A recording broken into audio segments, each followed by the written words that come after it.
Niwang Sukmana mangadil luwe. Ana sasmintaning sun jagat wasisaning Bathara. Badranaya. Ya kurang ajar ta ya. Ayo bapak yo diceruk ora nganggo pak iki. Bapak Semar. Sawetara lenggah ana ing pendopo Kabagongan. Padha Raharja sapraptamu, Semar. Ha, wedhus. Karo wong tuwa ora ngajeni babar blas. Kosek ora perkara ora ngajeni. Sampeyan rawuh mrene iki sing dadi tuan rumahku. Carane kraton aku nalendrane sampeyan ratu sing rawuh ning negaraku.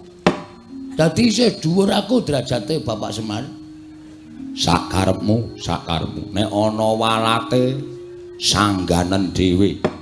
Upama kewalat wis wingi-wingi, Mas. Nyatane tekan semrene aku ora tau kewalat karo kowe, berarti kowe ora malati. Jane diantarane cah siji kae jan mbuh kaya. Kowe iki jane ngopo lho? Lah kok dadi aku tok wenehi undangan dina Rebo bareng isak aku tok kon tekan ning omahmu ki tulisane tasakuran gendurenan. Lah besek endi? Ki wong nek gelem teko ming ana pangan ki ya kaya ngene iki. Nek teko jak omong-omongan ora tau gelem, rembugan sing apik-apik ora tau gelem, nek ana tulisane genduren menyang nomor 1. Jebul aku diapusi. Rawuhe bapak wilujeng, Pak. Ngono kuwi tak wangsuli slamet. Lho, ateng pundi slamet? Tegese ora ana alangan sewiji apa. Syukur, pangestuku tampan ana ya, Semar. Ya, kowe iki ngaturke bekti orang mengestoni sekali-sekali. Ora masalah. 6 wonten Jawa. Ngaturke bekti karo maratuwa. Inggih, napa pun rawuh. Lho, lah iki apa? Nang ngarep dhewe iki mbegogok iki. Mula kacamata ribenmu ki uculana. Wis peteng isih nganggo kacamata riben. Bapak Semar kula ingkang putra mantu ngaturaken bekti kula kunjuk Bapak Semar. Bojomu subur men. Wong tuwa tuwas. Sing dimatke ming bojone. Ijolani Wadut ora. Iya, tak tampa. Mengestune bapak tampanana ya. Kula pundi nggo cimat paripih dayana ning kasantosan Rama dipun sekecaken anggenipun lenggah. Kowe iki ra ndek apa-apa apa piye? Bapakne maratuwa teka kok blas ora ana sing metu. Sumure asat. Rak ya. Kowe iki rak lengganan pam. Pam apa? Ora nyambayar dipedhot plempeme. Wis sekecake tanpa dahar, tanpa ngunjuk ana tetembungan wareg sing tanpa mangan, seger sing tanpa ngombe. Ha ta, Pak? Iya, iya. Nala gareng padha Raharja sapraptamu. Kamas, kamas telek. Nala gareng padha Raharja sapraptamu. Slamet, Gong, slamet. Niring sambikala tekaku. Pangestuku tampanana ya nala gareng. Ya tak tampa wis ndak gelo atine. Petruk, slamet, Truk. Pamujimu slamet, Le. Le sapa? Bagong aku nek nyeluk kowe ya Le to. Bagong ngono. Iki nang kekuasaanku kowe. Iya, iya. Wah, pendapamu apik. Ngece. Mbok kira berake nyumbang gendeng. Pendopo separo, gendeng separo seng kok. Kowe iki ngece. Selamat kamu, Tru. Selamat. Pamujiku ya, Gong. Heeh. Nang apa, Bagong? Kok kowe kok kadingaren lagi pisanan kok jejere wis Bagong. Aja nyalahke aku, Pak. Nyalahke sing njaluk lakon. Dadi iki disetremeng upama aku kuwi diluputke, luput sing njaluk lakon. Iki lakon ora ana, Pak. Kudu tak karang dhewe. Ya wis ora apa-apa. Nek ya ora masalah ngono kuwi kanggo supaya pikirku dipecut piye carane iso membentuk suatu cerita. Sing bengi iki disuwuni karo panitia. Besok meneh iki nek ora ana lakone matur karo panitia. Supaya matur nek lakon iki ora ana, njaluk ganti. Wes kena dilongi bayare. Wis kudu dilakoni apa-apa iki ana tetembungan dalang ora kurang lakon. Ha iya. Andra ingkang Puspita. Kosek. Urung-urung kok wis suluk ya piye? Iki wose wigati iki dikandhake sikik terus lagi mengko Handra ingkang. Wah iya rung tau melu jejer. Iya. Bagong kowe iki jane duwe niat apa? Mengkene, Pak. Bapak wis ngerti to, tumpukan wedi nang ngarep kae. Nili ana ning jero omah, wis ana semen 3. Ngiring omah kae wis ngrumbukke kerakal aku saka kali. Iya. Niatku aku pengen bangun desa. Wah, padha karo aku dek mben aku bangun desa. Bangun desa kuwi tegese bangun ora kok bangun fisik ora. Ning batine masyarakat Karangkadempel tak bangun. Ning batine masyarakat Pringapus wis apik kabeh. Iki aku arep bangun fisik, Pak. Oh, ngarep omah kae arep tak cor. Terus pojok desa kae arep tak wenehi WC umum. Mergo kebiasaane wong nggon aku iki Pringapus iki, Pak. Nek do bebuang ki nang kalen. Monggo ora mili.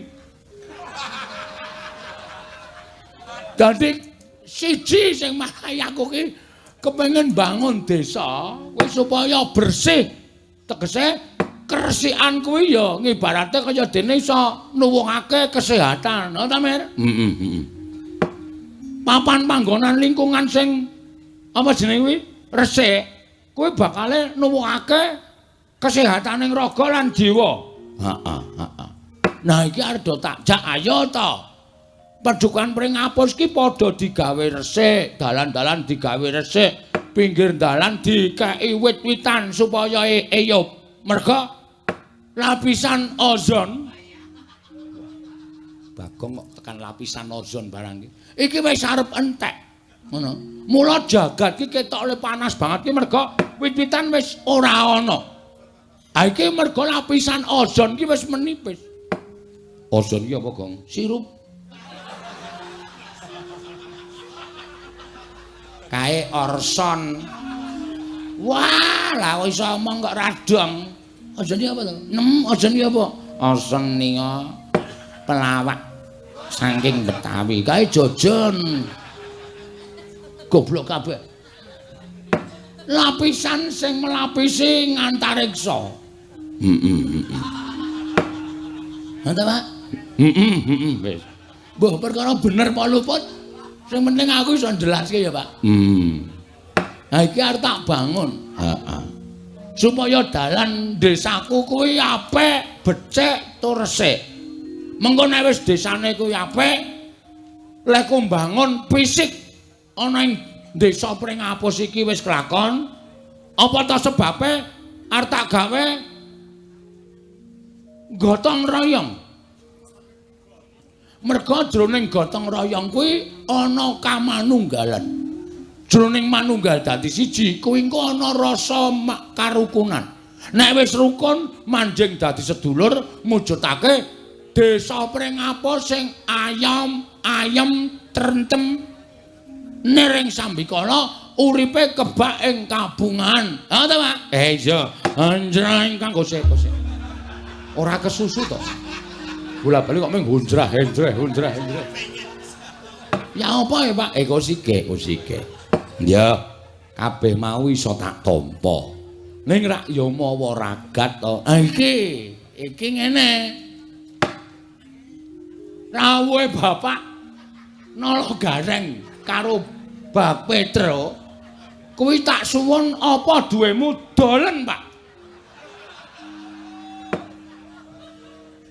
Kok didol kuwi nggo ragat apa? Iki lho, mbangun desaku. Kok sing dadi pangareping desa Pringapus ki sapa? Aku. Ha kok sing didol kok barangku. Aku bapakku. Kowe ora seneng nek anakmu ora sukses le mengadakan pembangunan desa Pringapus.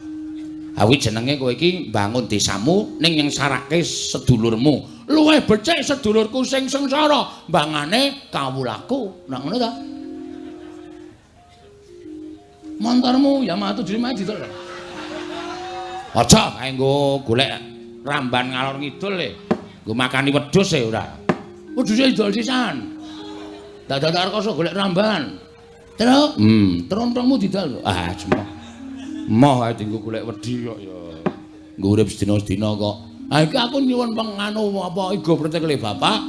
Piye carane supaya apa sing tak tindakake iki bisa kelakon. Heeh.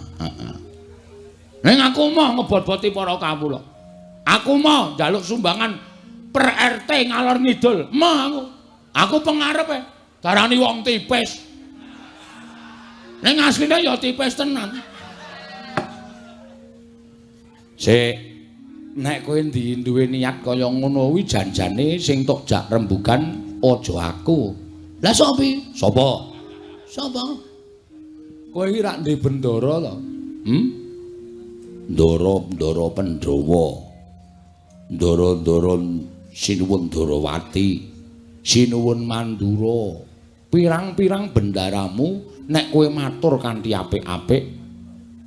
Luwih-luwih kowe nganggo soposral. Apa, Pak? Soposral. Mari jegose nel.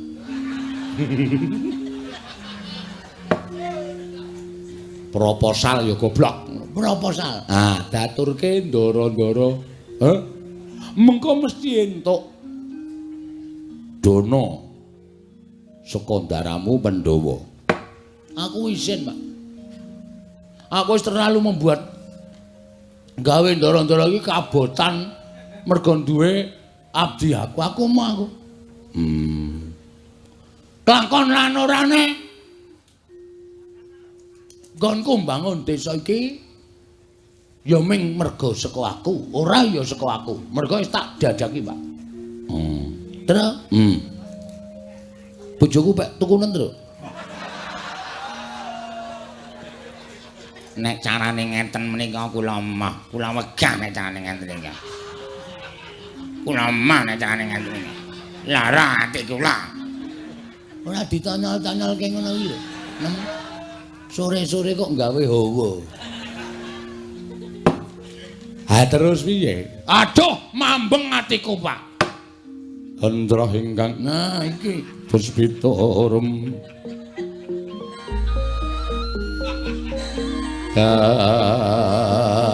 Kasiling samirana mrih.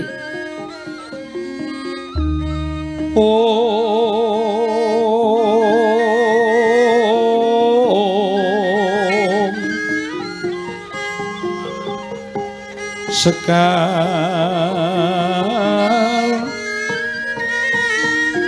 kadung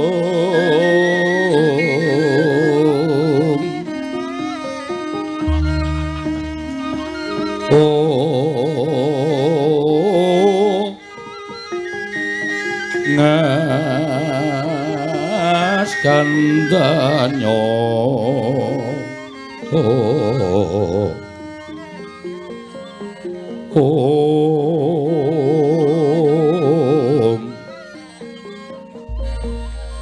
maweh raras retnaning griya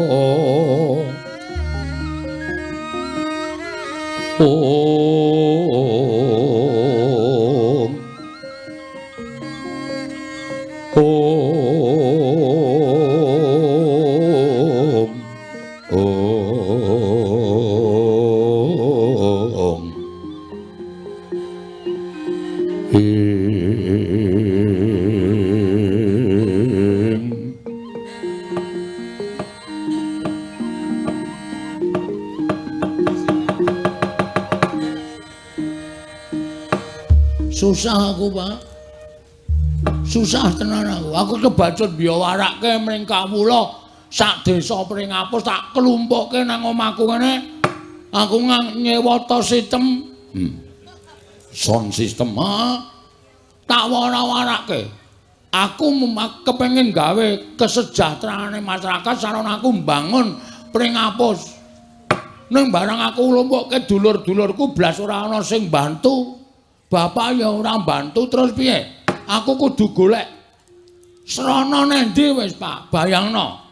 Monggo aku mesti isin. Tak wangeni sok minggu ki wis wiwit gotong royong. Ngecor, ngecake semen 3 kae. Wis nek semen 3 ki ngecor ki arep tekan ngendi? Wong ngecor ki paling ora semene ki ya sedia 150 sak, ngono apa piye 200 sak. Nggo tuku gundulmu ya. Malah nesu to kok ora diomong kok malah nesu ora. Amen 3 ae. Oh, kuwi adol pit. Ya piye gong piye tralaku nek kon bantu ya ora iso wong nyatane kowe iki ya wong sekeng, aku ya wong ra duwe, bapak iki ya wong ra duwe. Apa kowe tegel? Bapak adol apa-apa supaya penjangkane anake kelakon. Tegel. Oh, lha ikan. Aku iki wong tegelan kok. Santai aku. Ning ya mesakno bapak. Wah, wis pusing aku to. Apa-apa wis kontal apa minggu ngajeng para sederek kita kerja bakti. Para sederek-sederek kula dusun Pringapus sampun ngantos ngedalaken menapa-menapa. Nyamikan kula piyambak. Wis tak gorengke balok ya. Oh iya. Balok wakayu rumahmu. Karo tak gaweke teh tanpa gula ya sanane. Aning sing arep dienggo srana bangun apa coba? Heeh. Monggo mbutuhke werna-werna pojok kae wis tak kocaki, wis tak apa jenenge? Pondasi sing wis umum kuwi. Oh. Mengkari ngedekke, mengkari golek wesi. Woe. Aku iki nyolong entuk loro e. Aku ngarep bangun desane kok nyolong kuwi lho. Wis apa-apa to sing penting rak dienggo Robin Hood e. Oh. Nyolong ning dienggo kesejahteraan masyarakat. Iya. Lah terus arep kepiye? Piye men? Ra meneng wae ora mencap-mencep kowe. Aku dhewe mgagas kowe iki bingung. Sesuk meneh iki nek ora duwe apa-apa ya aja sok janji. Lah iki lho ning kene iki kowe tak kandhani menengo dhisik. Wong iki diukur karo kekuatane, ngono. Aja mengko ndak diarani cecak nguntal cagak cebol nggayu wulan kakean gluduk kurang udan. Kowe iki suaramu ngebak-baki desa ning ora tau ana nyatane. Nek caramu kaya ngono kuwi, engko nek kawula ora percaya karo kowe, masyarakat ora percaya karo lemu dadi pengarep piye? Mung janji-janji tok, ora ana nyatane. Ngendi sing arep ngecor dalan, endi sing arep gawe WC umum, endi sing arep gawe pos ronda tok ucapke kabeh. Ning kowe ora ngukur karo kekuatanmu. Ayo coba. Nek wis kaya ngene iki sing susah sapa? Arep aku ki beda desa karo kowe, aku wis manggon ning Karang Kadempel, ning nek ngerti gegayuhanmu ngono kuwi adekku ki melu susah. Mikir mergo kowe iki anakku nek nganti apa sing dilakoni anakku ora kelakon, kowe wirang. Apa rumangsamu kowe ora mirang-mirangke Semar? Heeh. Bagong kae sapa to? Anake Semar. Memper wong bapakne wae ya kaya ngono. Ora mung mirang-mirangke bapak. Kakangmu loro iki tok wirang-wirangke kabeh. Kae dulure sapa? Dulure Gareng. Kae adine sapa? Adine Petruk. Kowe iki wis tuwa ning uteke kaya bayi. Heeh, ngresuk nek ngombe iki aku jane, Pak. Udus. Aja kaya bayi, aku ora iso disape, Pak. Cerewet. Bathukmu monsrot yo. Kandhani kok mesti sembrono. Hah? Mumpung saiki durung kelakon, kawula pring ngapus desamu kene klumpukna. Kowe ngumumke nyang kawula apa anane dikandhake nek Dana Prabaya urung mlumpuk. Mula nggone ngecor dalan diundur. Maju Pak kowe ngecor. Maksude wektune diundur piye? Njaluk wektu 3 sasi 4 sasi supaya iso klakon. Ning apa sing tok janjekke aja tok apusi.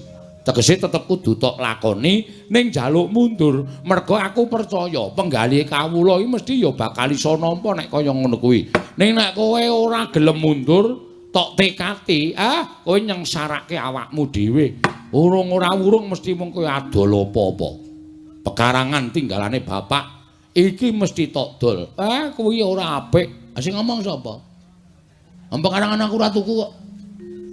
Mengentuk tinggalan kok didol ora masalah. Wis payu Pak. Lah rak tenan to. Badut tenan kok. Iki mengkari tanda tangan. Wingi aku dikon tanda tangan ra iso. Oh. Anjuk, piye lho iso payu kok? Cap jempol. Cap jempol iki jempolku pas loro. Terus iki sesuk 3 dina kas iki payu. Mbok kuwi ditukokke. Aja. Tak nggo tuku lemah meneh. Nek ngono kuwi apik. Ngedol warisane bapak ning tukokke lemah sing luwih jembar tok tomboki. Sing ngomong sapa? Luwih ciyut. Pancen setan kan. Kuwi apike dikapake ngono kuwi blebeke nganti mati mbok wis. Wong cah kaya ngono bapak ya betah-betahe ngopeni. Mula diundur. Lho. Njaluk wektu karo kawulamu pirang dina, pirang sasi. Sak kuwate sak mlumpuke dhuwitmu. Isin aku, Pak. Wis tak deki tendae. Ngendi? Dalan ngarep kae. Eneng tenda cilik mau kae. Kae nggo mlumpuk masyarakat. Terus engko karo nggo nyampur semen. Le nyampur ya gotong royong suwen nggon aku biyen tak sewake apa molen. Iya. Iki membengkak meneh malahan. Nyewa molen. Ayo kuwi. Tukokke wae cah cukup kok. Wah iya. Sing isine nanas apa gedang. Ayo molen panganan karo molen semen. Goblok banget cah ora. Sing isine nanas ki nggo giling apa? Giling mripatmu iki apa piye? Gareng aja emosi. Mangkel aku suwe-suwe. Ngene wae, Pak. Bagong ki anake bapak. Iya. Bagong ki anake Semar. Mula Bagong nek ngucap ya tanpa beda kaya dene Semar. Aja ngucap sing aneh-aneh lho. Aja ngucap sing aneh-aneh. Iki kok nek kowe ngucap sing werna-werna, aku ki ngerti kowe iki sapa. Dadi kowe iki nek ngucap aja sembarangan. Nek lemu ngucap kuwi ming lair tok ora apa-apa. Ning nek tekaning batin suarane Bagong ki meh padha karo ucape Semar. Mula aku arep sumpah, Pak. Bagong, Semar. Santai wae to. Tenang wae. Aku ngelekke karo kowe. Gong ora sembrono lho, Gong. Bapak ki wis ngendika, tur aku iki ngerti sapa jatine kowe, bapak ki wis crita karo aku. Nek jane kowe iki anake bapak sing tuwa dhewe. Ning karo bapak digawe ragil. Bapak tak takoni, Pak, Bagong enek ora ngajar kok ora tau kualat ngopo. Bapak ki wis crita karo aku mergo kowe iki dudu anake bapak ning kowe iki ayang-ayangane Semar. Kowe iki mbiyen ngetutke Semar nomor 1 mbangane aku karo Petruk. Mula bapak tau kandha, kowe nek diucapi Bagong kae njaluk ngapura. Mergo ucape kae dugeni mandi tenan. Gong ora macem-macem lho. Ora macem-macem lho, Gong. Aja ngucap sing werna-werna. Kira-kira kowe ora kuat ndandani utawa ngleksanake nggonmu mbangun desa, wis cukup diundur wektune, rasa ngucap sing aeng-aeng. Ngene, Pak. Reng, Truk, Mar. Aku arep omong karo kowe. Aku iki nek nganti gagal pembangunan desa pring ngapus isen. Monggo tumrap Bagong aku mbangane isen luwung mati, Pak.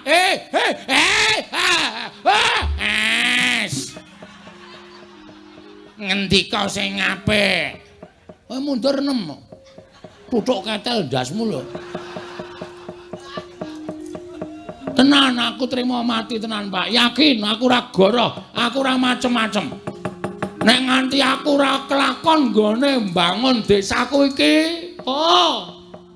ora ujar ora kaul. Najan durung ngerti dalane, aku munggah ning kayangan, aku gugat karo dewa-dewa. Bagong kok mengguwe gegayuhan kok ora kelakon ki, dewane sing ora adil mar.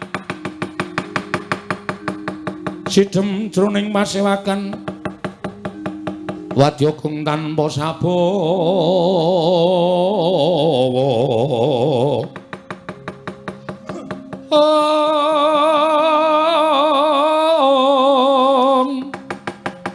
kaprapan dening Sang Nalendra Tama mango nengi lerwu sing duka cipta berebuti mandana raras ing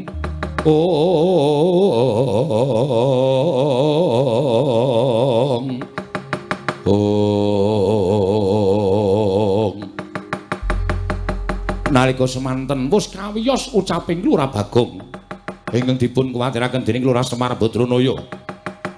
Ndara dasih ngendikaning Lurah Semar bilih Lurah Bagong boten kenging ngucap sak pikajenganipun piyambak. Langkung-langkung wantun prasapa ndadosaken gara-garaning Kayiwangan Suralaya. Dados supayang payingan sanggaring para widodara-widodari para Jawata, para dewa, para dewi krana midhanget prasapaning Lurah Bagong tumiyup saking Dirgantara Sang Hyang Jatimurti prapta wonten ing bale wismaning Lurah Bagong.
Mendak alon tata trapsilanira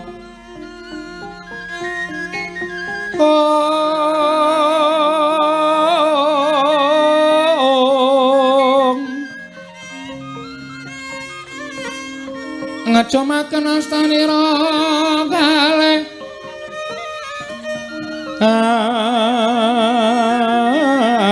astanira kalih pisan yen ngandika magawe Branta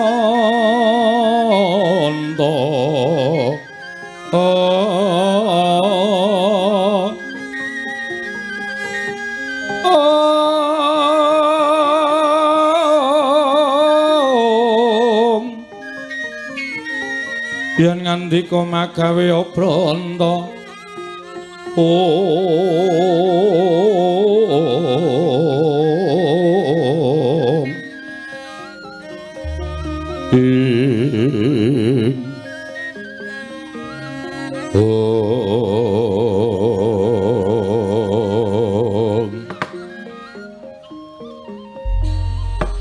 mongki nek dikandhani ora nggugu ya wis kaya ngono kuwi. Bareng Bagong muni aku trima mati munggah ning kayangan gugat ning kayangan Warataya. Iwang Pikulun Bathara Guru Tru. Wah, Bagong ngandhan-kandhanane ngeyel. Ning ora apa-apa. Mbok menapa bapak iso wangsulan wong Iwang Pikulun Bathara Guru kuwi adine bapak. Iya ya muga-muga iso dirembuk. Kok ana wong kok malak. Malak piye? Kancane tangane loro kok iki papat. Ya diantran karo sapa-sapa kok ora ndi. Gong wer tok petok. Iki Bathara Guru ya, Nyok. Weh. Lho kok yaene lagi menyang. Murid lek ngenteni ra ya cilaka to. Wedhus. Kuwi Bathara Guru dewaning para dewa sing lenggah ana ing kayangan. Walah Kulon Praga. Kulon Praga ngendi ajare Sri Kayangan. Kayangan Suralaya. Lho ya apa, Cak? Kok cak-cak piye? Jare Surabaya. Kuping iki nek bosok ora. Suralaya, Sang Hyang Manikmaya. Ya Jatimurti. Kuwi adine bapak. Wah. Selamat Om. Wah, aku kok malah merindang-merinding ya, Tru. Aku sing keweden ki aku Bagong kok ya kepenak wae lho. Heeh, aku ya gumun. Om pilahing. Lho, malah janturan. Awikna mastu namat sidam. Bagong halus banget. Wangsulan. Kula Sang Hyang Pukulun. Ulun ngejawantah ana ing wisma kita. Piye iki? Ulun ki sapa, Pak? Ulun ki aku. Antil modar we. Jare Semar ganti Ulun, engko ganti Ki Ageng. Ora positif. Wah, suwe iki le ngedongke Bagong suwe. Ene tak andani ngene. Basa dewa, kuwi nek ngarani aku Ulun. Iki sing positif piye? Ulune iki apa kowe? Aku ki Ulun, kowe kita. Kita dengkulmu mlocot. Aku wis terkenal Ki Lurah Bagong ganti Ki Lurah kita. Luweh ora omongan. Bagong, dalem Ulun kuwi aku. Telu saiki. Ki Ulun. Kita kuwi kowe. Ora masalah, aku kita dhewe ora masalah kok. Dibot telu ya ora masalah. Pak, kowe wae sing ngendika, Pak, nek Bagong ora rampung-rampung. Kakang Semar. Apa Guru? Kula ingkang sowan, Kakang. Iya. Slamet tekamu. Basa Mir. Karo dewa kok ora basa. Iki adine Semar, Gong. Ayo aku mau nyeluk Om kok ora diwangsuli. Kowe aja nyeluk Om. Kuwi iki guru adikku. Slamet tekamu guru. Pangestunipun Kakang Semar. Niring sambi kala. Kula ngaturaken bekti Kakang. Ya tak tampa. Bekti kula pukulun. Dari Bathara Guru kok pukulun. Bathara pukulun apa Bathara Guru? Ya nala gareng ulun tampa. Pangestu ulun kebat kita tampani. Wah, kitane tambah siji. Reng. Ngapa? Kowe raku grup kita. Ya, sakarepmu. Kula ngaturaken bekti kula kunjuk pukulun. Iya, Petruk ulun tampa. Pangestu ulun tampanana kebat kita tampani. Telu saiki. Kitane tambah siji. Petruk ya melu grup kita. Weh, gareng ki curang kuwi. Mau melu grup ulun saiki grup kita. Sing positif. Bagong. Nun. Apa to sababe dene jeneng ulun prapta ana ing wisma kita? Niki malah angel lek kula jawab. Wong sampean sing rawuh kok sampean paring pangandikan apa to sababe? Ambuh. Kula ora iso maca batin panjenengan. Bagong, kita kuwi pancen keladuk wani kurang geduga. Mekaten inggih. Kula ngaturaken bekti kula kunjuk ngersa paduka pukulun saking kita pukulun. Iya, ulun tampa. Nggih. Pripun ulun?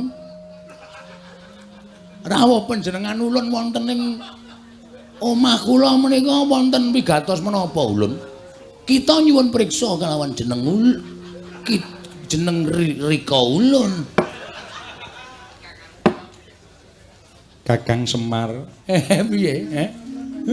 Aja sambat mumet lho. Dewa kok mumet ki ora ana.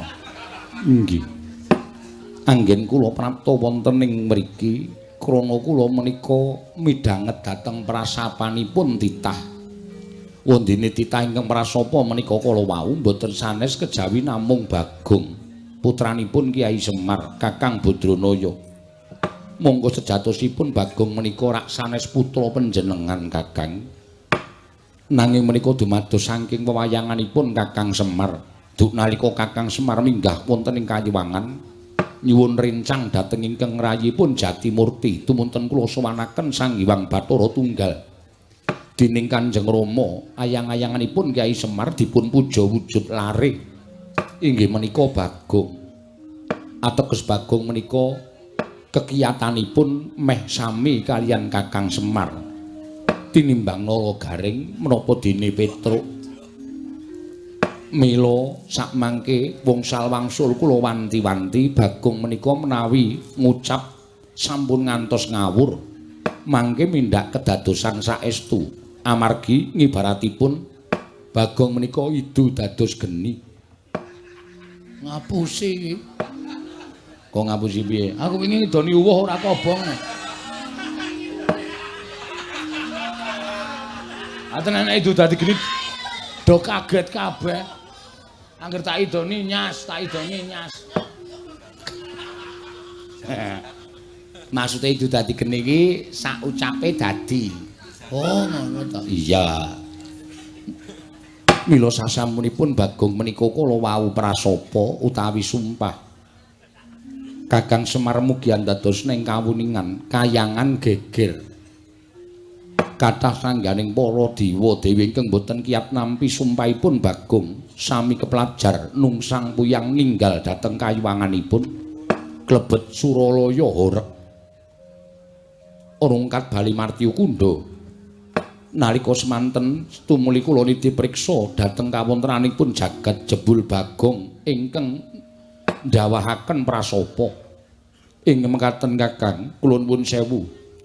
Boten ateges kula wantun dhateng Kakang Badranaya, namung Kakang kedahipun nglenggana dhateng kalepatanipun Bagong. Mila dinten sakmangke kula piyambak mboten utusan dhateng sinten-sinten, namung ingkang rayipun Jatimurti piyambak ingkang badhe amethuk dhateng pun Panakawan Bagong sakmangke kedah nampi pidana saking kadewatan krana sampun wantun damel geger Kayuwangan satemah rengat bali martyu kundha manik Kakang Semar kagatri sang kapirangu rinangkul kinempit kempit dosang reknaning bawana ing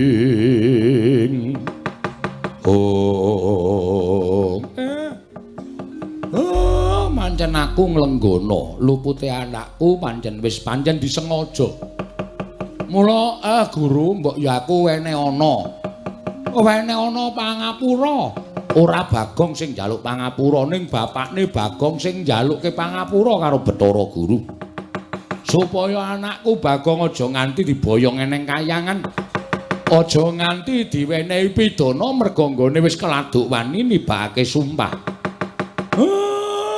aja ya guru ene ana pangapura ngapa to Pak aku arep dijak nang ndi ya Pak kowe arep digawa ning kayangan alhamdulillah cakahe radong kok ya kowe kok malah alhamdulillah ki apa wae lah arang-arang wong sing ngerti kayangan ki pukulan kula sagah dipun beta wonten kayangan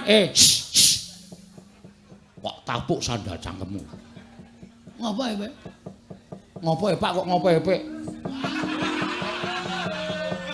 terucat ngapa ya Pak kowe diboyong Bathara Guru ning kayangan kuwi arep diwenehi pidana merga kowe wis tau tatesuki lagi wae sumpah nek kowe arep gugat ning kayangan nek ora entuk Prabeya nggone bakal bangun aku ra elek-elek karo kowe to lho edan sumpahku tekan kayangan Pak nyatane dewaning dewa mudhun ning kene kok aku wis ngandani karo kowe ucapmu iki padha karo ucape Semar mula nek ngucap ngati-ati kowe diunggahke ning kayangan ki arep dipidana arep cemplungke ana ing kawah Candra Dimuka asik lho aku ora ngadus dasare Pak wah jan bocah iki Candra Dimuka ki apa le Candra Dimuka ya apa Candra Dimuka ki neraka waduh ngapa salahku kowe sumpah kuwi mau ame sumpah kok mesa sumpahe Bagong kok gawe geger kayangan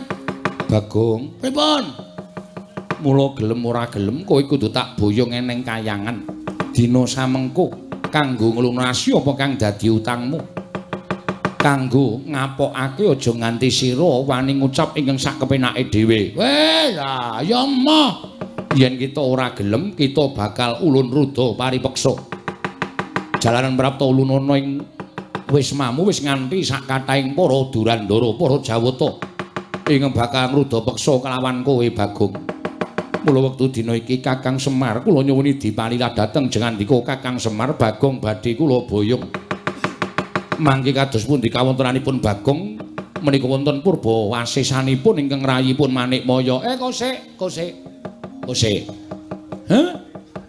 adile wong luput ki njaluk ngapura mongko sing njaluk ngapura ora anakku sing makili bapakne njaluk ngapura ewadene adreng nggonmu kepengin boyong karo Bagong saiki ngene wae gandeng aku lek ku njaluk ngapura karo kowe ora wangsulan mbok tampa apa ora aku tak nanting karo anakku Bagong pripun Pak nek kowe digawa Bathara Guru ning kayangan sago apa ora sago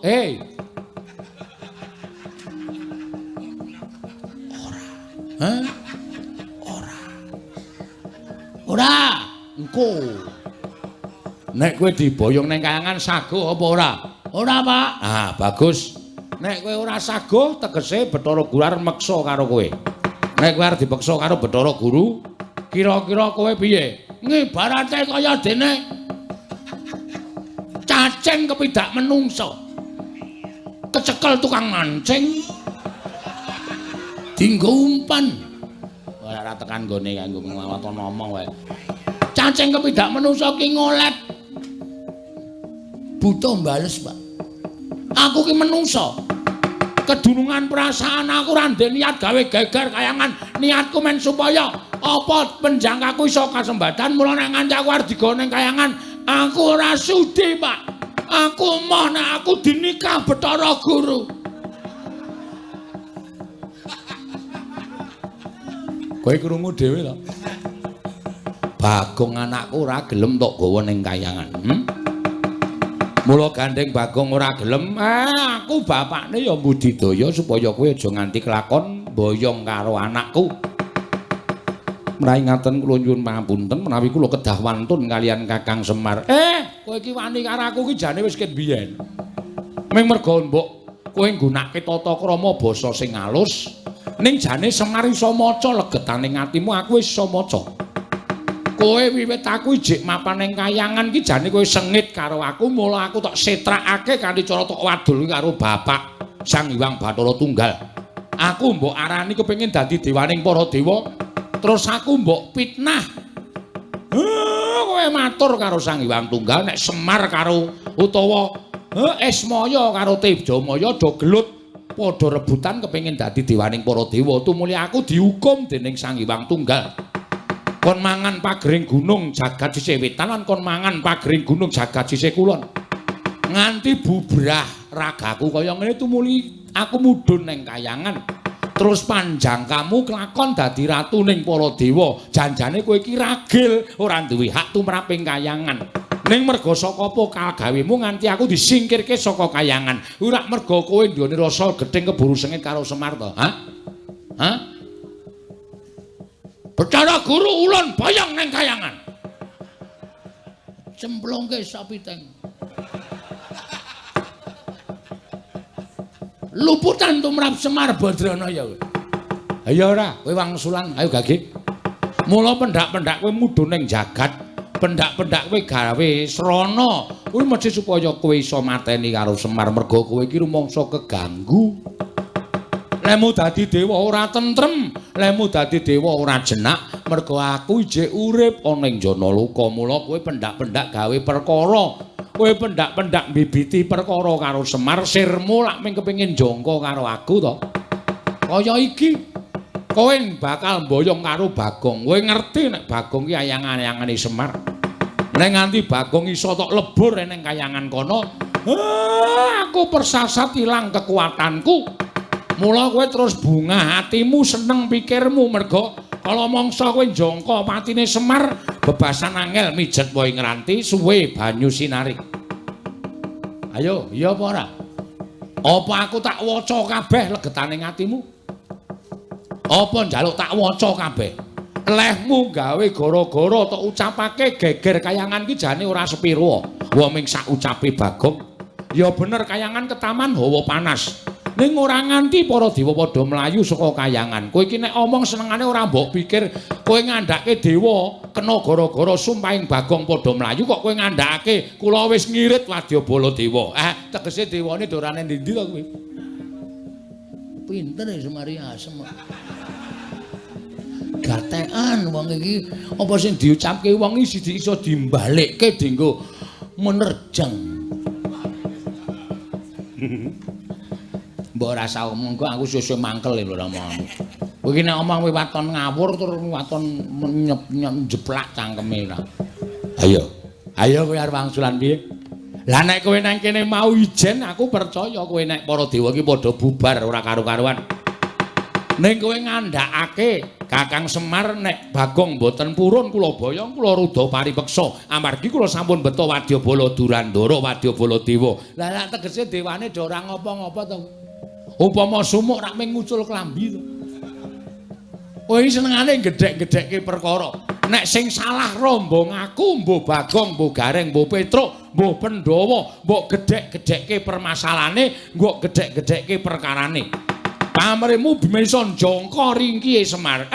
Bagong tak tamengi, Bagong tak betengi. Ayo boyongen anakku. Boyongen. Anakku Bagong boyongen neng kayangan. Waton kowe iso nglindhengke mestakane Semar. Waton kowe iso nglindhengke sirahe Semar kakangmu iki boyongen anakku Bagong. Gugu karepe dhewe. Kula besmi bali rismanipun Burak Agung Kakang Semar.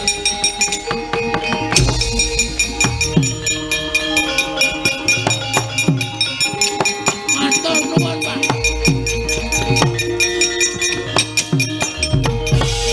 Sembah nuwun, Pak, sembah nuwun. Nek mboten wonten bapak. Dados napa kula? Matur nuwun nggih Pak. Rai. Salahe ra wangsulan. Aku wis ben nek ora tak ngenekke ndak ora jarak perkara. Wong sing jarak perkara Bathara Guru iki perkarane titah kok senengane medhun melu-melu. Malah niki anu Pak. Bebasan napa jenenge? Apa terus jenenge, Tru? Apa? Lho, apa jenenge? Peribahasa lho. Peribahasa apa to? Sambil menyelam minum susu. Nah, minum air. Sambil menyelam minum air. Heeh. Tegese ngene, Pak. Bathara Guru nek iso kalah jaluki Prabaya nggo mbangun desa. Ngoten, Pak. Setuju to, Pak? Kowe iki pikiranmu kok mengarep ngerampok wae. Lho, ayo dilahirke iki didadekke copet. Dadekke copet dong. Wis engko gampang nek Bathara Guru engko kalah karo aku, tak jaluki Prabayane aja kuwatir. Asik. Lakon minggu ngarep aku gotong royong. Ngecor dalan. Ngarep omahku tak gawe kandele 20 cm. Dalan liyane tak gawe 5 cm. Ora jenenge wis urek to kowe kaya ngono kuwi jenenge kowe iki apa jenenge mulyake awakmu dhewe. Nduk liyane gampang jeglong nggonakmu ora apik kaya ngono. Bagong wis nek ngono kowe ora usah melu-melu. Petro dalem Pak. Rene. Bathukmu ndi? Enggak. Mungsuhmu engko ora baen-baen para dewa. Ya, nggih. Tak dilat mbun-bunamu, kowe ora kena lara luputing pati. Kowe ditamani gaman apa-apa ora temomo. Kowe mungsuh dewa menang bengi iki. Estu, Pak. Domongi kok. Matur nuwun. Adimu belani. Nggih, ngestakaken dawuh. Bun-bunan kula, Pak.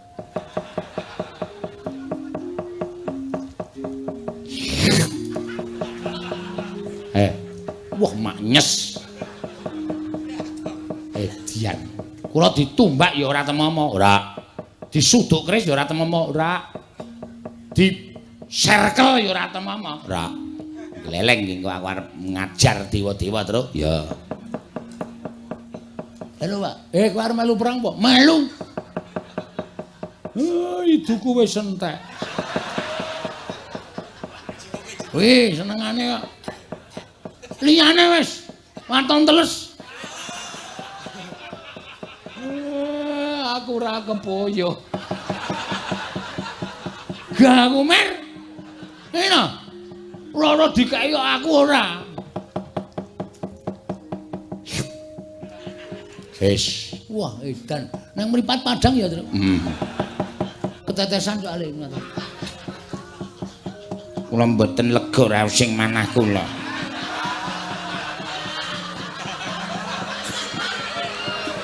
Menawi mboten belani iki Lurah Bagong. Bapak Marasepuh, kula nyuwun dipun dilat. Supados kula digdaya. Bagong piye iki? Ora apa-apa, Pak. Yakin? Iki anakmu apa? Iki ki anakmu padha karo kulit dagingmu. Kowe engko ndak duwe panyokro bawa sing ora-ora karo aku. Iki sing njaluk bojomu lho. Ora masalah, men bojoku gleleng. Engko mbok menawa melu perang ya nem. Nggih.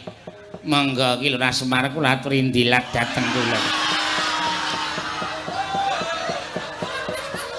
Bagong piye, Bagong? Waduh piye ya? Nun Bathuk. Oh nggih. Lali kula.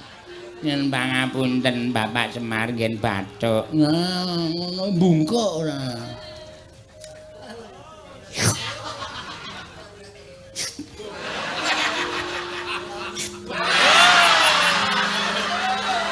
Ngene wae Mer. Ya saiki dijajal kadegdayane. Bapak roane menang sapa? Aku wis rong sasi ora lho, Men. Kowe kok aku mau wani ora. Kegedengkelmu, Men. Penyanyi kula niku kaliyan bapak menika sampun kados anak dhewe. Ampun nggih panyongkra buwon sing mboten. Niki ming demi keamanan supaya mengken wonten dewa sing mlebu wonten ing Bale Wisma panjenengan menika kula ingkang ngadepi. Kula wusu. Oh, bojomu iki anu apa gong biyen olahragawan pencak silat to. Heeh. Wah, kuwi pothok biyen. Ngarat boto papate prel ngono. Padha aku. Aku ngarat kerupuk 8. Oh, kerupuk aku kuat lho. Mung kerupuke kok dipamerke. Petruk dalem, Pak. Nala Gareng Bathara Guru nek pancen nggawa wadyabala. Dewa dirampungi. Oh nggih, ngestaken dawuh. Aku muling karo kowe ya. Dewa iki malati, nggih. Mula nek ngantem dewa iki aja nganti ngantem nggon rai, wis ora kena. Mergo kowe wis dipesthekke karo sing gawe urip. Nek dewa kuwi pancen duwe derajat lan pangkat, nek diantem nggon sirah ora bakal kena.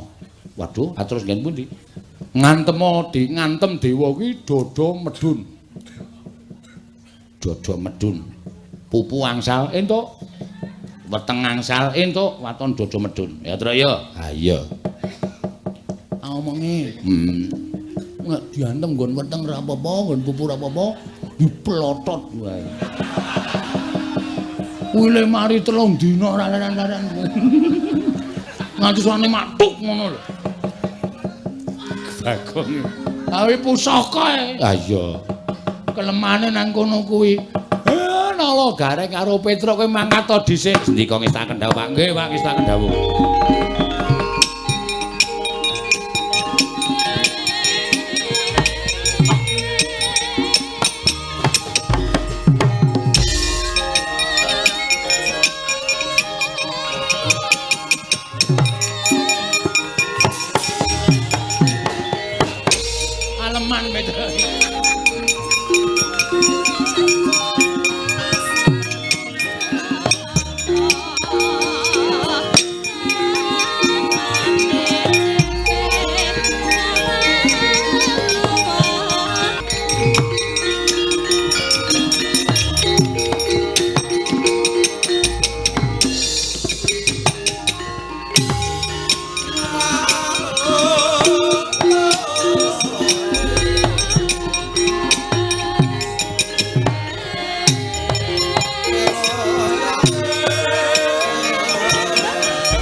Mundar sang rakyana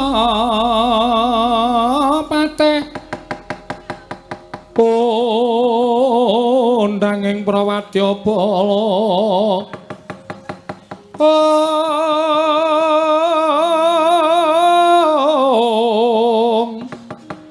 Pok sur tambur myang suling pepandhen dalutak miwa bandera kakandha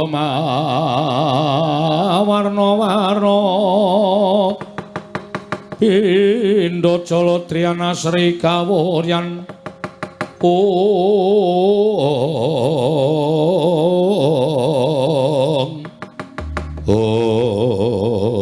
Kakang Narada Kakang Resi Kanika Putra kencang warudaya pak pong buk boleng kali codhe sapa sing gawe punapi di mboten nginten babar pisan bilih Panakawan Bagong berguguk ngutawatun mboten purun kula boyong wonten ing kayuwangan Kakang mesti panjenengan menika kula kinten nggih kurang gaweyan nuwun sewu kirangipun menapa Adi Pramesti Bathara Guru anggenipun mangreh sangganing para titah kewajibanipun kathah ning kok panjenengan menika ngurusi karo perkarane Bagong ing atasipun Bagong menika namung darbe kepengin bangun desa tumuli ndawahaken prasapa monggo sumpahe Bagong menika mboten damel menapa-menapa wonten ing kayuwangan lajeng panjenengan golek dak-dakaning pasulayan dianggep Bagong nerak pacak nerajang perbatang tumunten badhe dipun hukum dening Paduka Adi Pramesti Bathara Guru kula nuwun sewu lho nek upama Bagong dihukum panjenengan menika janjane niate napa to kula tak nyuwun prisa Kakang Narada menapa panjenengan boten ngertos legetaning manah kula estunipun manah kula menika wiwit rumiyin boten gathuk tuwin boten condong miwah boten mathuk kaliyan Kakang Semar lut lah terus lupetipun Kakang Semar menika menapa cobi kula nyuwun prisa wong nyatane papane ya dhewe-dhewe panjenengan wonten ing Suralaya Kakang Semar menika wonten ing jagat kula kinten Kakang Semar menika mboten nate tumindak menapa-menapa dhateng Paduka Adi Pramesti Bathara Guru ming penggalih panjenengan ingkang semunipun boten jenak semunipun boten tentrem menawi Kakang Semar menika nggadahi moga langkung-langkung atmajanipun Kakang Semar nggadahi gegayuhan monggo gegayuhan ora ana apa-apane nuwun sewu mboten wonten sambung rapetipun kalian kayangan panjenengan lepataken luwih-luwih sing gegayuhan Panakawan menika jenengipun panjenengan menika nuwun sewu lho panguwasa kinarya gada pemenang dinggo semenang-menang menika mboten mrayogi mong merga lambarane keburu sengit keburu gedeng dateng Kyai Semar saat najanipun menika mboten sae lho Di kula nuwun sewu tiyang menika menawi tandurane ala undu-undane ya sarwa ora becik ning nek tandurane kaya apik undu-undane ya sarwa murakapi menika sampun dados kodrating jagat menika ngaten menika nek panjenengan tansah nandur gething kaliyan Kakang Semar sak anak-anakipun menika mangke nuwun sewu lho panjenengan menika mangke badhe kewirangan nek dewaning para dewa kewirangan menapa mboten panjenengan menika sami kemawon bebecer dhateng asma Paduka piyambak Kakang Narada punawi mboten nginten pendak-pendak kula menika nggadahi gegayuhan tartemtu Kakang Narada ingkang dados pepalang lho kula menika mboten mepalangi kula menika mboten badhe menging kula menika mboten badhe menggak mboten namung kula menika ngleresaken Jenyatanipun kula menika kami tuwaning kayuwangan kula menika duwe kewajiban nglempengke sing bengkong benerke sing luput. Menawi adi guru menika badhe tumindak ingkang boten sae nggih kedah kula emutaken.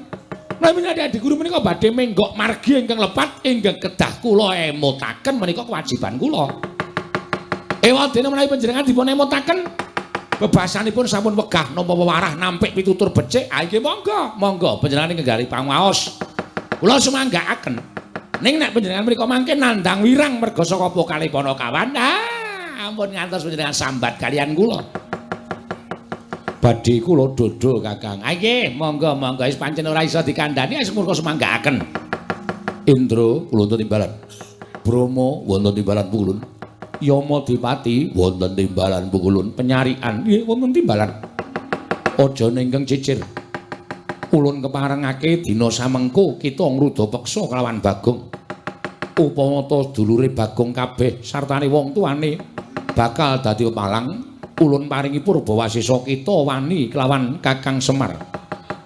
Mekaten Pukulun menapa dados dawuh Paduka badhe kula estakaken. Nggih, mekaten Pukulun menawi dados Paduka badhe kula estakaken. Inggih Pukulun ngestakaken dawuh. Nggih, Pukulun ngestakaken dawuh. Sekarang ada menyang nek ada wani karo Kakang Semar. Dah menyang ngono nek ada kewirangan apa aja dundang terada.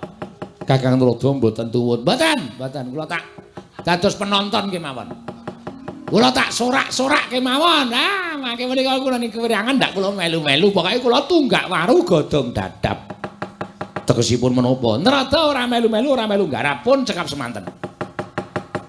Nah ngaten panjenengan mboten jumurung lekasipun Bathara Guru. Kula dukung. Kula jumurung.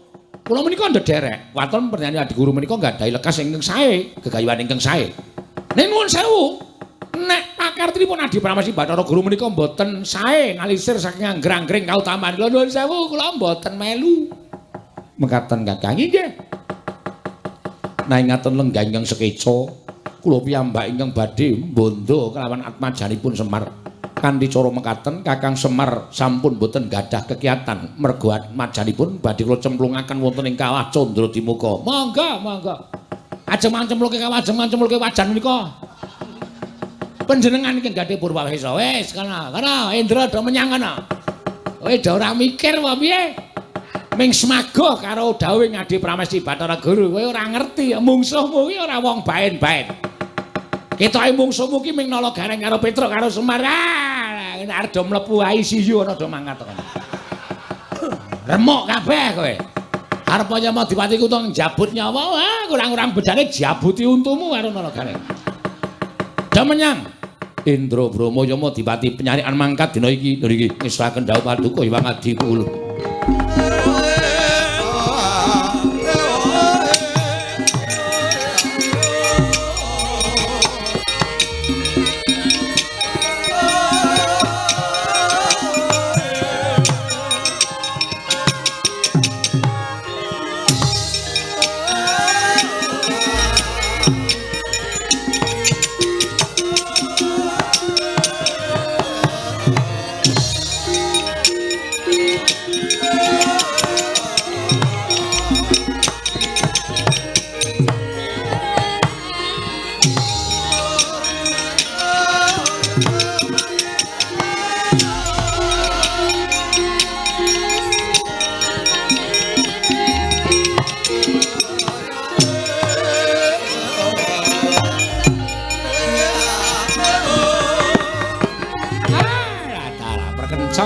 Daya pak pong.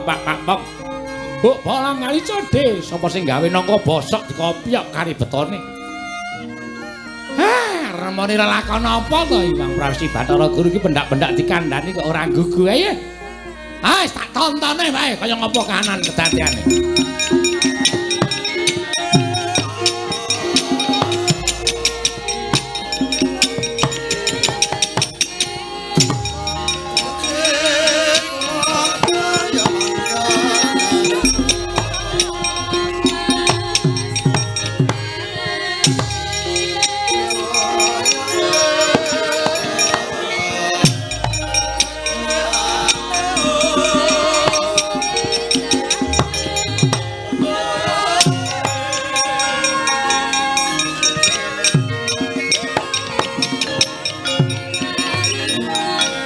Pacarian putra lamun kawekasan yeka wisanggeni maya Wisnu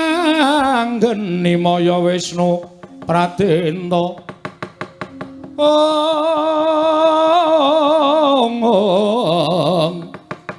wisanggeni maya Wisnu Pratenta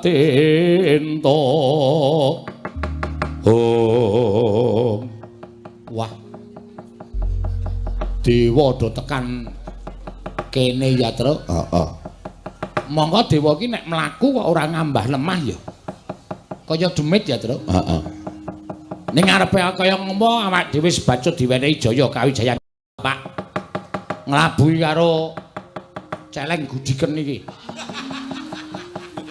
Merga saka niate sing aneh-aneh nganti kahanan geger kaya ngene iki. Jane kuwi ngopo to, Gong?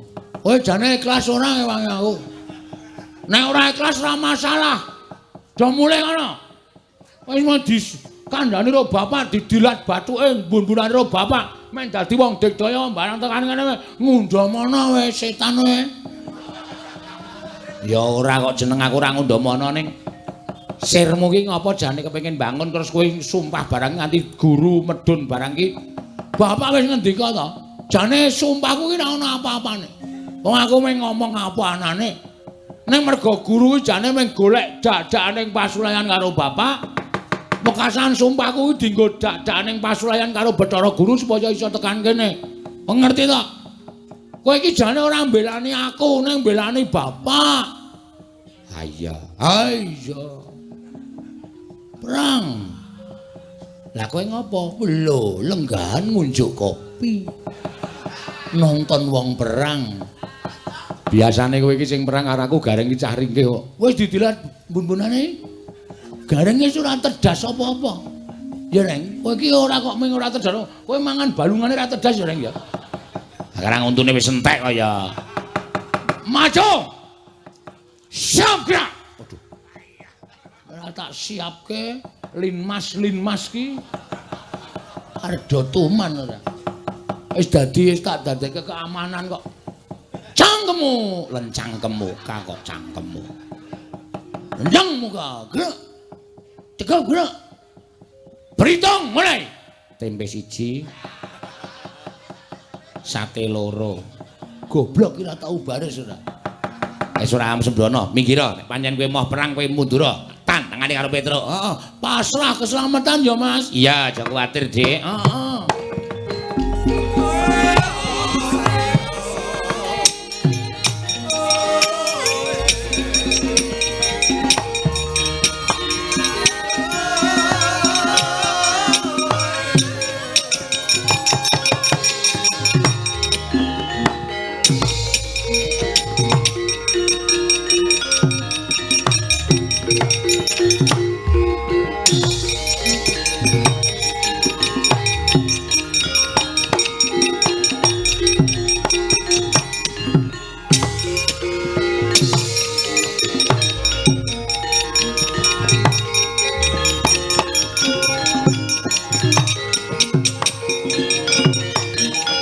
Nututi lamun katututan lamun mangsa prawira tiktaya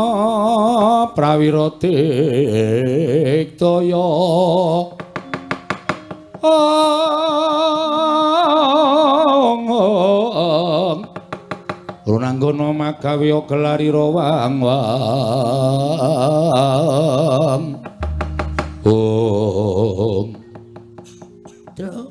Iki dewa kok. Ayo. Dewa tenan. Dewa iki jare gedhe tur dawa. Ayo. Sing ngarep iki kok cendhik. Omong ngono kuwi gumantung wong-wongane kok. Sing ngarep iki ya dewa. Sapa kuwi? Bathara Penyarian. Oh, pacare. Utuh. Bathara Penyarian. Kewajibane nyatet neng kayangan. Mula kok ngendi-endi ballpoint. Ayo. Sing tengah kae kowe tepung ora to ngerti no. Nderekke sapa-sapa tau ketemu karo dewa, nderekke Ndara Janaka ketemu karo dewa. Sapa kae? Bathara Brahma. Dewaning geni. Jane wis sampe wis surut ning sing mburi dhewe kok ora imbang ya. Ora imbang piye? Ngarep ro ngarep cilik musuh cilik, dhuwur musuh dhuwur. Aku kok malah entuk gedhe. Monggo mungsuhmu bahaya dhewe kae kok. Ae sapa iki? Bathara Yama Dipati. Kewajibane njabut nyawa. Edan. Aku dadi aku untung musuh tukang jabut nyawa. Ha wis karepmu iki pokoke jodone dhewe-dhewe. Ya ana ora sanggup catut. Nah. Hartaku apa nyatut untune Yama Dipati. Dheke sadurunge jabut nyawaku jabut sik. Monggo lek ku jabut ngeget. Ha iya. Mesti langsung udus kowe. Iku senengane nek dikeplak mbales e. Mbales mestaka e. Kula ngaturaken bekti kula kunjuk pukulun. Nara garing tak tampa. Pangestuku tampanono. Nun nggih. Bathara Penyarian kula ngaturaken bekti kula kunjuk. Petruk tak tampa pangestuku tampanono. Pak Carik bekti kula. Bagong tak tampa pangestuku tampanono. Pukulun Bathara Brahma bekti kula ya nulung garing ulun tampa. Bathara Brahma bekti kula ya Petruk ulun tampa. Bathara Grama Brahma. Hah? Brahma ora Grama. Bathara Brahma bekti kula katur. Ya Bagong tak tampa. Pukulun Yama Dipati bekti kula ya garing tak tampa. Bathara Yama Dipati bekti kula ya Petruk ndak tampa. Ya mati-mati bekti kula. Ya Bagong ndak tompo. Ora ngecir. Wajabun wajabut untukmu. Wonten menapa Pukulun? Nala Garing pripun? Aku entuk jawing Wang Pikulun Jatimurti. Ya pepundenku, nggih. Kinen bondo karo Bagong, merga Bagong keluputan. Wani ngucapake sumpah nganti gawe gegering Kayiwangan Suralaya. Mula wektu dina iki Bagong bakal tak bondo, tak unggahke ning Kahyangan, tak cemplungke ning Kawah Candradimukha. Ayo ndi Bagong? Kaya jempalange kareping Bathara Penyalian. Aku nganti Kakang Pulun Bathara Brama lan Kakang Pulun Bathara Yamadewati. Yen kowe puguh ora menehake Bagong aja takon dosa, kowe ngerti? Pulun Bathara Brama ki dewaning geni. Keduga bakal ngobong desane Bagong nganti ludes keles tanpa sisa Nala Garing. Setyaki tinunun, waduh. Gadanira wirang tumandang. Ben to, Truk. Setyaniku garwanira.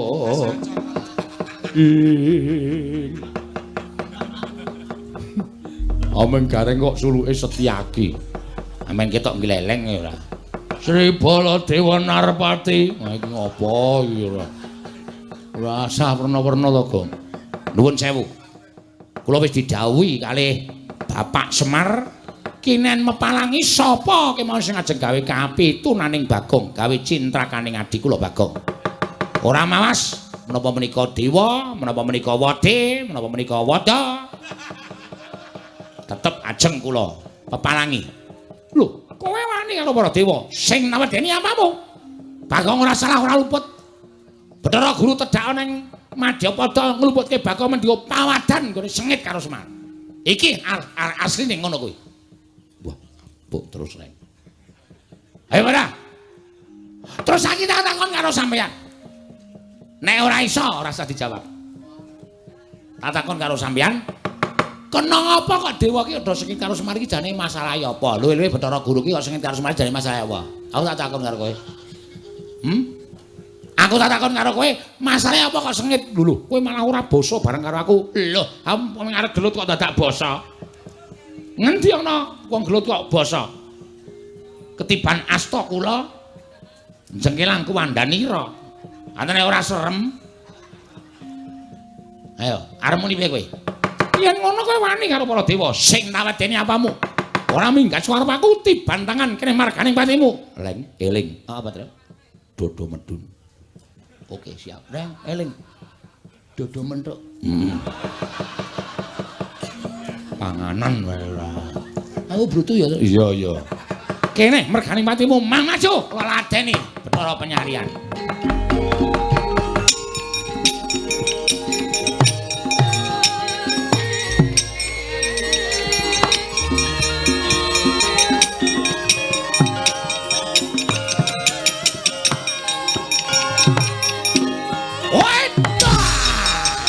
Edian.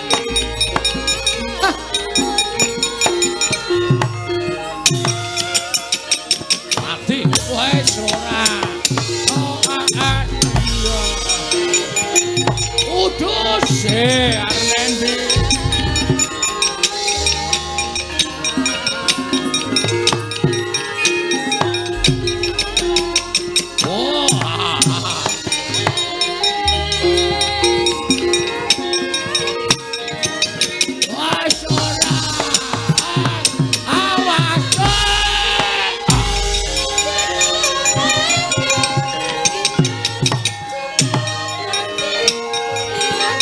Yeah.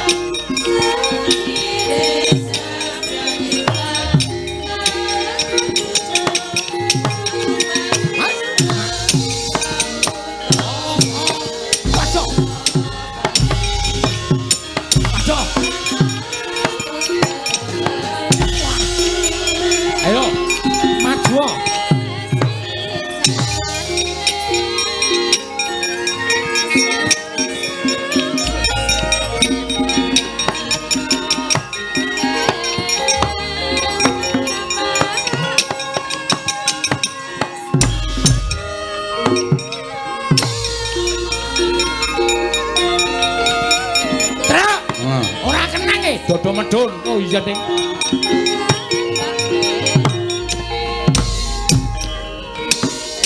Dian. Ngatek aji lembu sekilan kowe kebarak.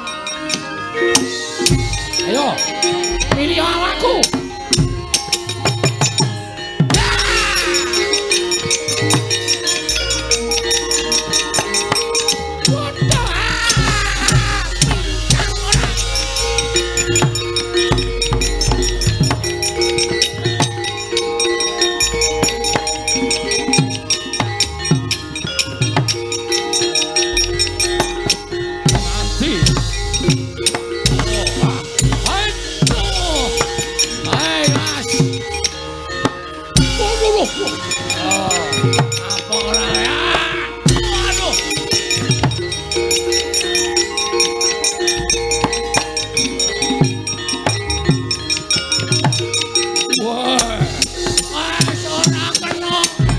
Jabut nyawamu, jabutan. Lawan. Oh.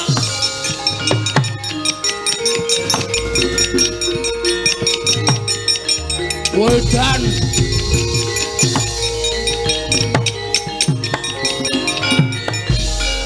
Bang. Ngapa ya muda iki? Bingung aku, Tra. Mungsuh dewa doyak terus gregeten tak plotroke kathokku. Jarene wong tuwa iki nek mungsuh bangsa alus ngono kuwi iki jare kon budal. Ditunjukke sik, ditunjukke. Kaya apik-apik kok. Kok kaya kutuk to, Gong, kutuk ndasmu. Man-mangkel aku. Ben, nganu aku ra entuk kesempatan ngantem e. Ya mau dipati nganti giloro bakok. Wong edan. Wah, wis kathokan. Dewa kok ditontoni kaya ngono. Ayo, kowe ora gelem lu tak boyo neng kayangan, jabut nyawamu sukmamu sing tak go. Gong, ora wis didilat bapak nang mbun-mbun to. Jajal nggo ngetes ampuh apa ora. Oh iya, Dik. Ayo jabutan nyawaku.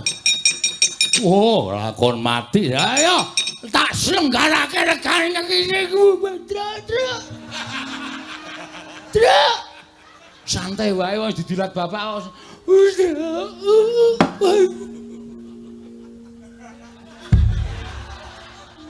Waduh. Modar. Hilang nyawamu. Gong, lho kok wangsulan? Pet-petane ndasku. Iso tangira? Iso. Lho. Iso omong. Iso nyawane papat e. Lho. Weh, ladara. Kowe njabut aku ora mati, tak jabut gedhong. Ayo.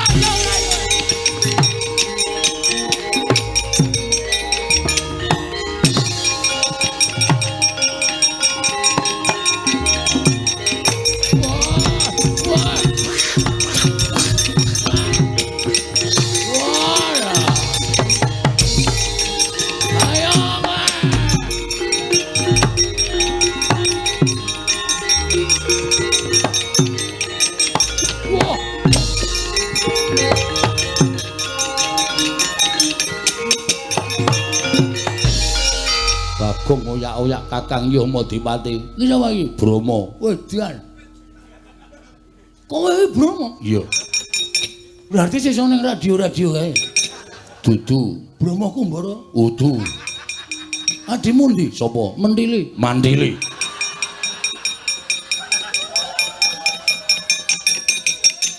Aku dewa. Dewa apa ora minggat jabut nyawamu.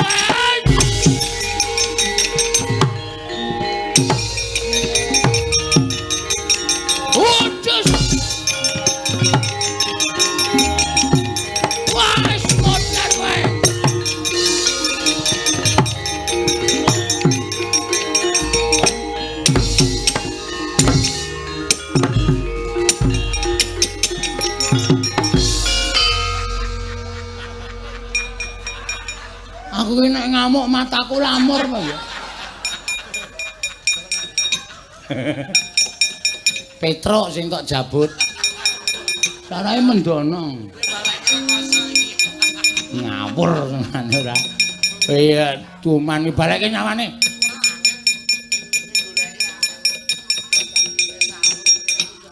Wis. Wong edan. Wong aku tekone kaya ngono ora geger dewa-dewa terus. Heeh. Tak jabut kabeh. Oh, urung ana sing rumen delepe tak jabut. Saking mangkelku. Ha iya. Tapi ya wis ana ora ngono ndadewane aja ora sak kepenake dhewe kok. Ha iya. Piye nang ngene iki? Wih, Gong. Hah? Ora pangling ae. Sapa? Iwang Pikulun Bathara Guru. Ngambah Dirgantara sajake duka tenan kae. Terus mlayu ngayom nang ngene bapak wae. Ah, mlayu naik kene. Ya.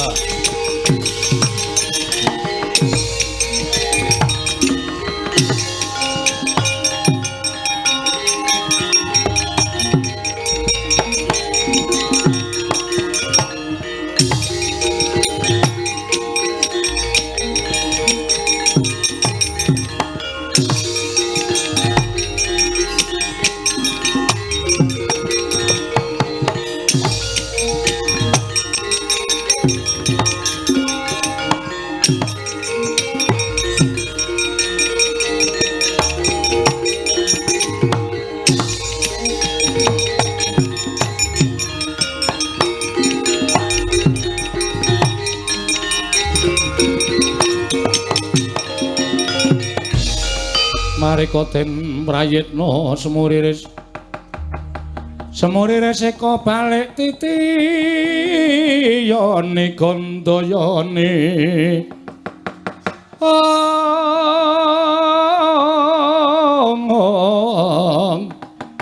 Trisunya purnama sasi gilar-gilaran ing tengah latar. Oh. Piye?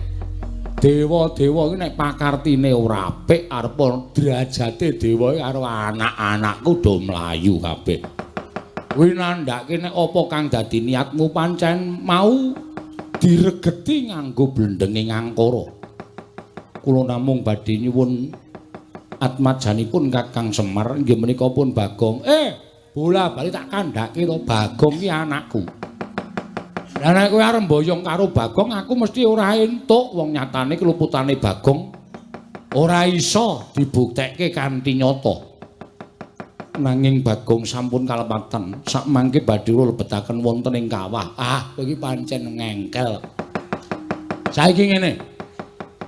Nek pancen kowe duwe niat mboyong karo anakku Bagong lan ora iso dindakake apa kang dadi niatmu. Coba tak tanting kira-kira kowe cocok ora? Menapa ngendikanipun Kakang Ismaya. Nek Bagong anakku iki diwakili aku, kowe seneng ora? Panjenengan menika guyon, aja ngapusi karo atimu. Nek diwakili Semar kowe gelem ora? Menawi Kakang Semar ikhlas kula purun. Mesti gelem wong niate ya kuwi sing tok jangka ya ta. Niate ya kuwi sing tok jangka, ning sing tok nggo alesan anakku Bagong. Pak, kuwi nanti, Pak. Sing nukokke semen sapa, Pak? Wis ben nengke wae wong iki bapak iki mbelani kowe lho. Menawi Kakang Semar purun, tetep dinten menika dados ijolipun Bagong kula boyong dhateng Kayuwangan. Apa ora gelem? Iki anakku sing tak tresnani, sing jeneng wong tuwa ki natohke nyawa kanggo anake nek perlu apa wae ditotohke aku ora bakal owel. Pukulun mboten namung bapak nek saged kula ya ngijoli karo uripe Bagong. Lho gareng ora sah. Wis ben, Pak, wis ben. Tak bilanane adikku. Bapak wae sing lenggah nang omah, aku sing dadi ijole. Karaku ya ning aja, Truk. Anakmu cilik-cilik. Aja wis aku wae. Aja, karaku sisan. Wong loro sisan, dadi mati ki wong loro sisan. Kowe iki jane nek aku mati seneng to, Gong? Bahagia. Bahagia dengkulmu ora. Aja nala garing aja Petruk ning aku. Sinten ingkang kedah dados lintunipun Bagong? Aku, kula. Nala garing aja ora apa-apa, Pak, wis ora apa-apa wis ben. Aku wae Pak, wis ora apa-apa wis ben aku garing wae Bapak lenggane omah. Menawi kula nyuwun menapa Kakang Semar saged minangkani. Kowe njaluk apa? Ingkang dados lintunipun Bagong boten namung Kyai Semar Kakang Semar nanging klebet nala garing Petruk kedah kula boyong wonten ing Kayuwangan. Wong siji kok ijole telu iki piye? Kedah mekaten Kakang menika ingin dados panyuwun kula menawi boten nggih Bagong ingkang kula beto. Piye nala garing wis ora apa-apa Pak, wis ora apa-apa. Wis ben Bagong dhewe malah kesepian wis ben. Menawa suwe mati gantung. Ora mungkin aku ngedol sawahmu sik to. Ya wis ide ngono lho.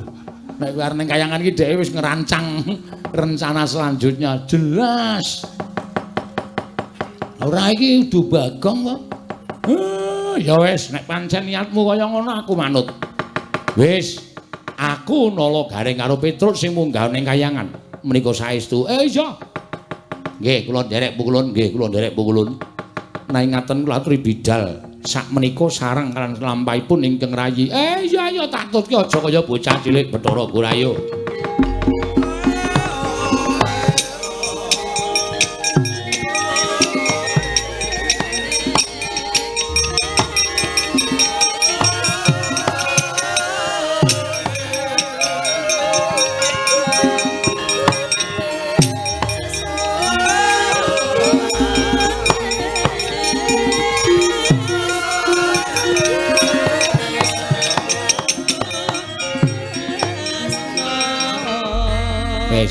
Kowe saiki kowe ora percaya karo katresnanku. Katresnanku karo kowe iki luar biasa lho, Gong. Nganti tak ijoli nganggo ati uripku aku ikhlas. Wis gek tok paido le. Katresnane kakang-kakangmu gek tok paido. Aku munggah ning Kayangan ki mergo ngeboti tresnaku karo kowe. Nganti aku ngiklasake karo pati uripku karo Kang Gareng. Ya muga-muga kusnul khotimah ya, Tru. Anjen setan ana. Lah witene piye? Wong ya aku ki ra menawarkan kok. Aku rakon karo kowe, aku rakon karo Gareng, kowe sing ngomong. Pukulun kula dados ijolipun Gagong. Ayo monggo terserah. Aku rakon kok. Aku titip anak-anakku ya, Gong. Titip bojoku ya, Gong. Aku ora ngapa-ngapa kok dititipi anak. Ngapa? Nek bojomu dititipke tak tampa. Nek anakku mah ya aja kaya ngono to, Gong. Ora sak kepenake dhewe kaya ngono. Wis ya, Gong, aku tak menyang ruktinen Karang Tumaritis, omahe Gareng karo Karang Kadempel. Mbok tegelan aku antara. Lah ngopo? Aku ora ndek kanca. Aku nek gara-gara kancane sapa? Rasa nganggo gara-gara. Ya wis muga-muga penjangkaku kelakon ya, Tru. Ya bapak ya slamet, kowe ya slamet. Nala Gareng ya slamet mulih kumpul meneh wong bapak ya, Tru. Ya wis rasa nangis. Ora aku menggaya kok. Anjing setan tanah ya terus mangkat yo nderek bapakku ndak bapak ana apa-apa aku tak ngrukti bapak le.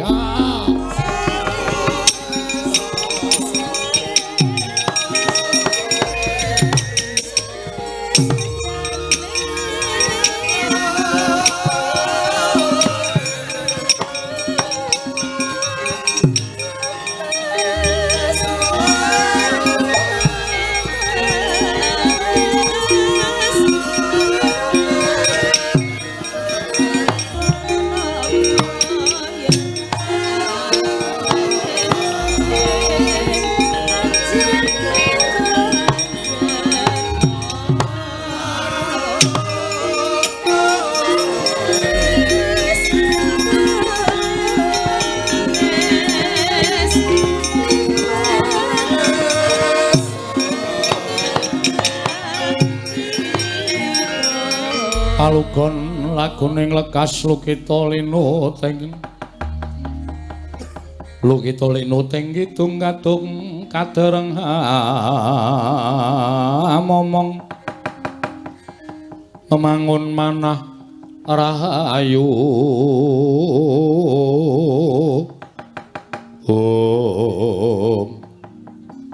es mamring